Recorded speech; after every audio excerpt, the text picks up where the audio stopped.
नमस्कार, news take के Y factor में आपका स्वागत है। मैं हूं योगेश मिश्र।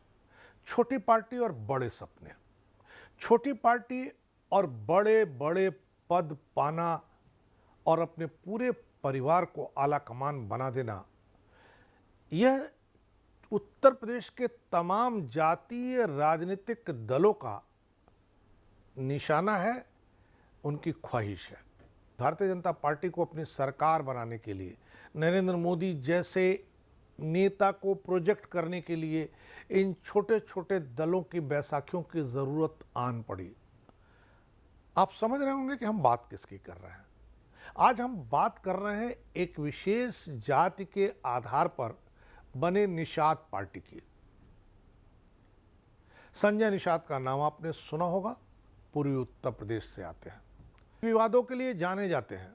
इनके ढेर सारे विवाद सुर्खियां पाते रहे। संजय निषाद मंत्री या अपने पार्टी के अध्यक्ष रहते हुए जितने चर्चित नहीं हुए हैं, उससे ज़्यादा चर्चित अपने बयानों के लिए हुए हैं।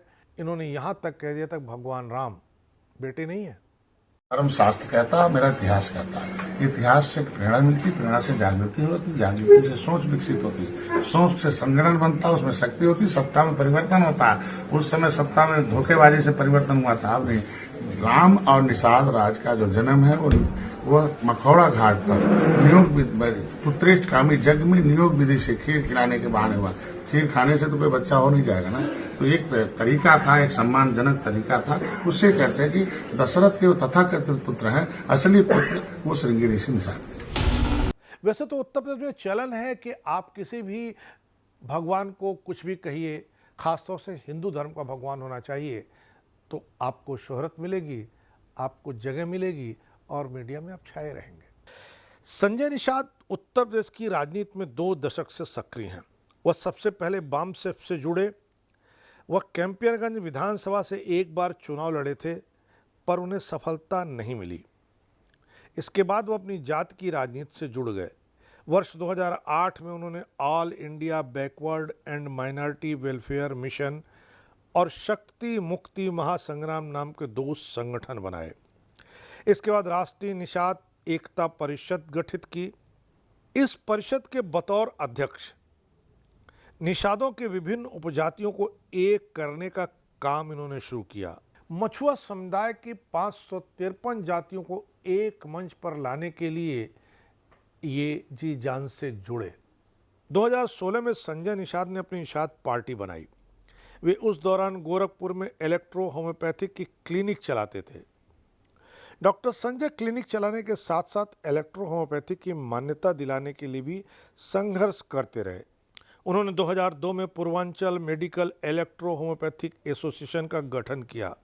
वह इसके अध्यक्ष बने और इस विधा को मान्यता दिलाने की लड़ाई उन्होंने सर्वोच्च अदालत में भी लड़ी।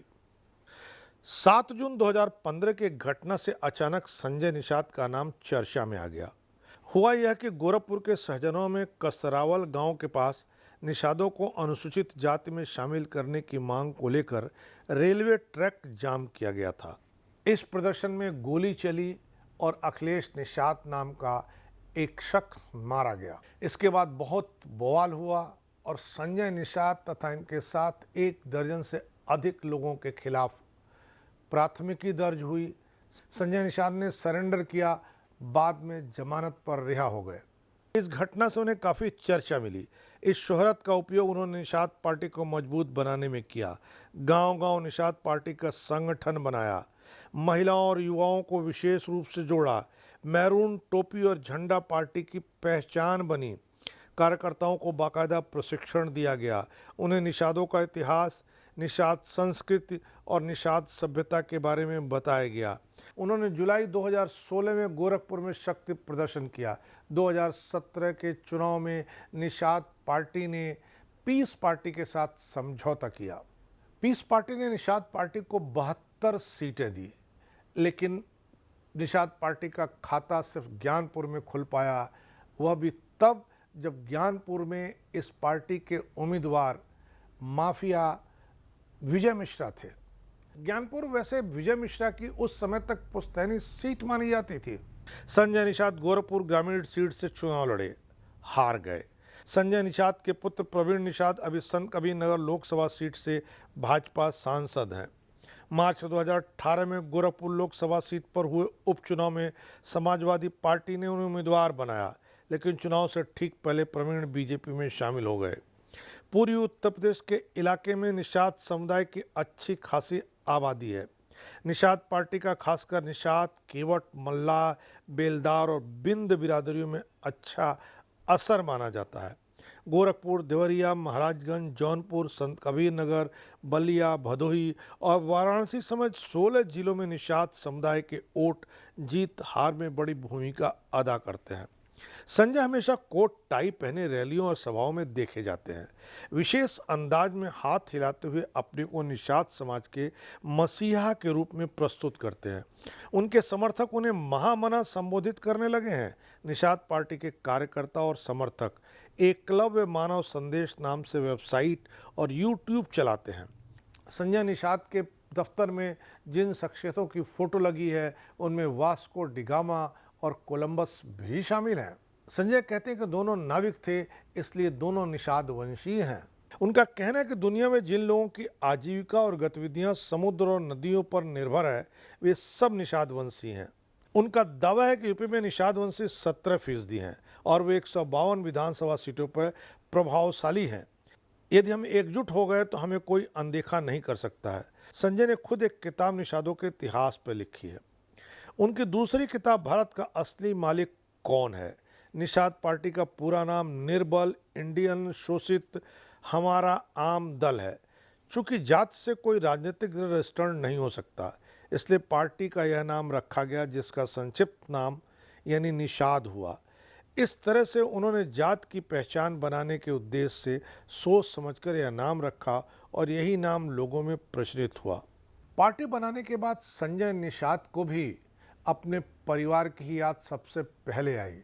तभी उन्होंने अपने दोनों बेटों को नौकरी छुड़ा करके पार्टी के काम में लगा दिया। प्रवीण निषाद ने 2008 में बीटेक किया था। आज वह भारतीय जनता पार्टी के सांसद हैं।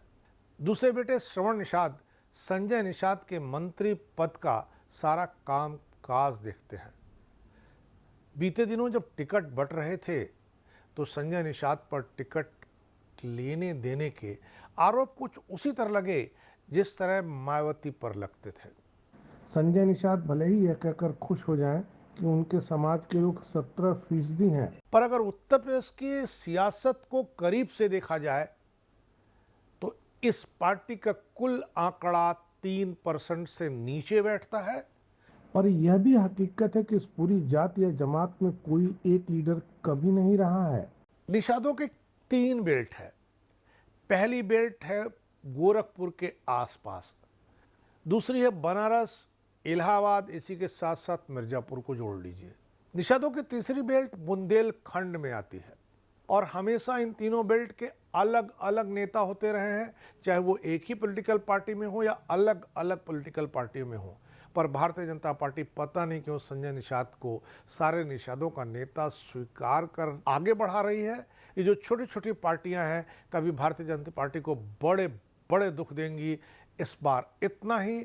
अगली बार फिर मिलेंगे किसी नए सवाल पर नए ढंग से बात करने के लिए। तब तक के लिए नमस्कार।